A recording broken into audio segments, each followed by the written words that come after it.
Breaking news. AP మద్యం కుంభకోణం కేసులో A2గా ఉన్న వాసుదేవరెడ్డి అక్రమాల చిట్టా సిట్ బయటపెట్టింది.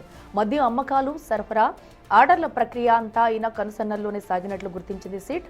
పారదర్శకత కోసం ఉన్న ఏపీ SBCL ఆన్లైన్ వ్యవస్థను నిబంధనలకు విరుద్ధంగా మాన్యువల్ విధానంలోకి మార్చి సిండికేట్లకు పెద్దపీట వేయడంలో వాసుదేవరెడ్డిదే కీలక పాత్రగా ఉన్నట్లు గుర్తించారు అధికారులు.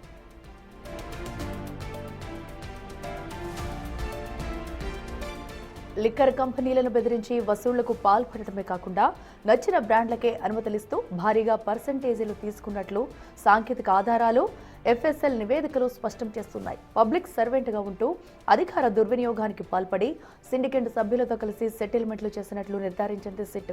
వాసుదేవరెడ్డికి ACB కోర్టు ఈ నెల 27 వరకు రిమాండ్ విధించింది.